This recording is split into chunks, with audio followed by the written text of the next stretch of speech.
You've been following the Justin Baldoni, Blake Lively thing? Bro, Blake Lively, talk about ruin your reputation, and Ryan Reynolds. Yeah, they up. Ryan's trying to get out of it now. He's trying to get out of the lawsuit, and they're like, you were a key part of this. Joe Rogan just blew the lid off of one of Hollywood's most polished power couples.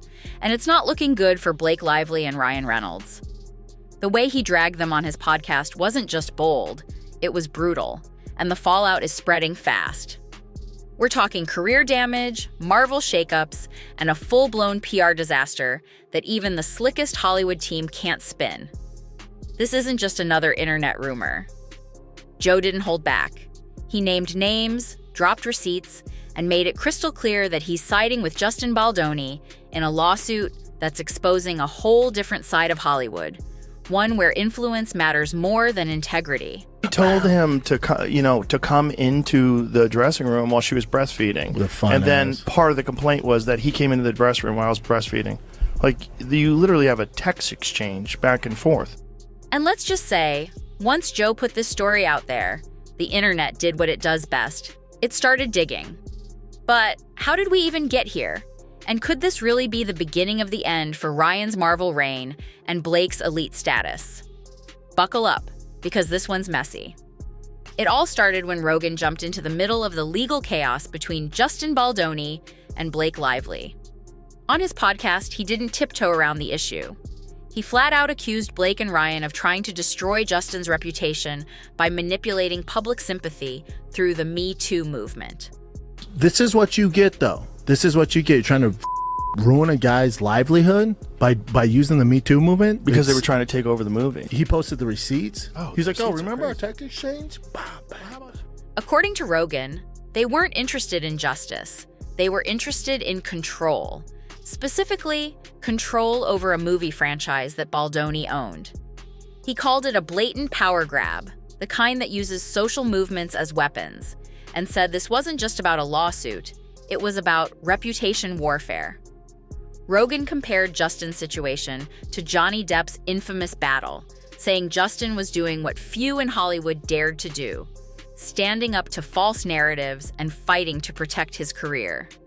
And Joe didn't just voice support, he came with receipts. He mentioned how Baldoni had released texts, audio recordings, and even launched a whole website laying out his side of the story. Well, look, again, it's a work in progress. If I had figured it out, the world would look different. One of the texts, according to Rogan, directly contradicted Blake's claims about him entering her trailer without permission. That detail alone turned the narrative upside down and got fans asking real questions. But it didn't stop there. Joe dropped a bombshell about the Marvel universe, suggesting that the behind-the-scenes casting process is anything but fair. According to him, it's less about talent and more about connections. Think VIP access, not auditions. Rogan hinted that A-listers like Blake and Ryan have been using their influence to bypass traditional casting, sliding into roles that others had to fight tooth and nail for. And the internet didn't need much to connect the dots. Rumors had already been swirling that Blake had been aggressively lobbying for a role in the Marvel universe, allegedly calling in favors and leaning on Ryan's pull. Ryan, I would say, in my opinion, is plausibly the most guilty party of this entire thing, okay? Ryan started the fire! But anyways, he did file to be dismissed from the lawsuit. And that thesis is essentially that Ryan is actually such a good guy that he kind of had to be a bad guy. And Ryan, being Deadpool, isn't just a cast member anymore. He has real clout, the kind of pull that can make or break a decision at the highest levels. But here's the twist. The same power that got them to the top might now be dragging them down. Behind the scenes, sources claimed Ryan was scrambling. After Rogan's episode went viral, his team reportedly reached out privately, trying to ensure there wouldn't be more dirt dropped in future podcasts. That only made fans more suspicious. Because if there was really nothing to hide, why the panic? And then came the moment that really lit a fire online. Joe Rogan, in his usual blunt way, cracked a sarcastic joke calling Ryan a predator. Now, whether he meant it as a joke or not, that word hits hard, and the internet wasted no time. Suddenly, people were pulling old interviews, analyzing Ryan's body language, his jokes, even past behavior on press tours. The narrative was shifting, and fast. While all that was happening, Blake showed up solo at a film premiere for the A Simple Favor sequel. He and 9 other plaintiffs, including his publicists, have brought a $250 million lawsuit against the New York Times, essentially alleging them of libel and false light invasion of privacy. Normally, that wouldn't raise eyebrows, but her energy was off. The crowd wasn't as enthusiastic, and most notably, Ryan was nowhere to be seen. Some tried to brush it off, saying it wasn't his movie, but let's be real. Hollywood couples always support each other's big moments. And with all the scandal swirling, his absence felt like a statement. And then it got worse. A protester showed up outside the premiere with a sign that read, "Justice for Justin Baldoni." One person, one sign, but it hit like a gut punch. It reminded everyone watching that this wasn't just a gossip story anymore. It was a real controversy, and Blake's perfect public image wasn't bulletproof. For those who are not in the Hollywood world, what is wrong with her taking over the film? I've never seen it before in my 30-plus year career in Hollywood. Behind closed doors, the damage was already starting to show. Insiders claimed that Marvel executives were not happy.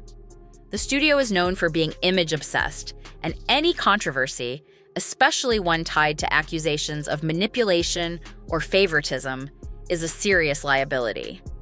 If there's one thing Marvel won't tolerate, it's anything that could damage their family-friendly brand. And as much as they love Ryan as Deadpool, nobody's untouchable. But Blake? She was taking an even bigger hit. Luxury brands that once built entire campaigns around her started pulling back. Her once thriving hair care line was losing sales, and investors were reportedly walking away.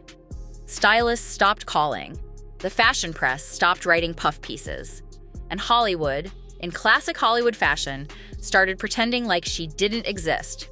No press release, no dramatic announcement, just silence. He told us that Justin Baldoni claims she tried to take over his movie because she has a history of saying, okay, I'll be the star, but what I secretly want to do is direct it and edit it and produce it. And in this industry, silence is deadly. Now here's where it takes a wild turn. New court documents dropped, and suddenly the finger wasn't just pointing at Blake. It was pointing at her PR rep, Stephanie Jones. According to insiders, Stephanie may have been the one pulling the strings behind this whole drama. We're talking about serious allegations here. Sources close to Justin Baldoni's team say Stephanie used private information from her employees' phones, planted stories in the media, and even consulted a psychic, yes, an actual psychic, to make business decisions. It sounds like something out of a Netflix thriller, but the documents paint a chaotic, manipulative picture. And suddenly there were these headlines, and people were just very upset with Blake Lively and started stringing together her pattern, okay? So her reputation, you could say, last year completely tanked. Jen Ale, who's been aligned with Justin, claims that Stephanie once told Blake that Justin was plotting a secret smear campaign against her, completely fabricated, just to manipulate her into going on the offensive. There are also reports that Stephanie created fake social media accounts to troll journalists and former employees, trying to control the online narrative by any means necessary. So now people are wondering, what if Blake didn't know the full story? What if she was being fed misinformation by someone she trusted? Some believe Justin's team might even be giving her an out, a chance to throw Stephanie under the bus, issue a public apology, and clear her name before it's too late. It's a wild theory, but in Hollywood, stranger things have happened. In Blake's first amended complaint, Blake changed what she alleges about what happened while filming the slow dance scene, now that the footage has been released for everyone to see. Meanwhile, Blake has gone completely silent. No tweets, no Instagram posts, no interviews. And for someone who built her brand on being relatable, bubbly, and always present, that silence feels strategic. Like she knows that saying the wrong thing could make it even worse. And Ryan? He's still showing up for his projects, still smiling, still cracking jokes. But fans are noticing that the usual sparkle isn't there. His charm feels forced. The jokes don't land like they used to. The vibe is off, and the pressure is showing. Even the gossip blogs that once adored him and Blake have gone quiet. The stories about their perfect family are being replaced by Reddit threads, fan theories, and breakdowns of old interviews, and no amount of curated photos can drown that out. The truth is, this isn't just a PR blunder. It's an industry shift. Blake and Ryan built their careers on being in control of their public image. But now, the story isn't theirs anymore. It belongs to the internet, the press, the fans. And once that happens, it's nearly impossible to get it back. I am so oddly invested in this case. I follow so many TikTokers who have gone through 800 pages of case files. And listen, I'm not shocked by this latest conspiracy because she said herself her husband is all over this film. And let's be honest, Blake's career was never about Oscar-winning performances. It was about fashion, lifestyle, image. And once the image cracks, what's left? That silence we're hearing now? That's the sound of Hollywood turning its back. The calls stop. The invites disappear. The endorsements vanish. Slowly, quietly, without warning. And maybe the most shocking part of all of this is just how fast it's all falling apart. One podcast episode, one lawsuit, and suddenly the couple everyone thought was untouchable is scrambling to save face. But don't get it twisted, this isn't over. The lawsuit is still ongoing, more documents are coming, and the court of public opinion, well, that jury's still out. So now the question is, was Blake Lively really the mastermind behind this Hollywood takedown? Or was she just a pawn in someone else's game? And if she was, is it too late to clear her name?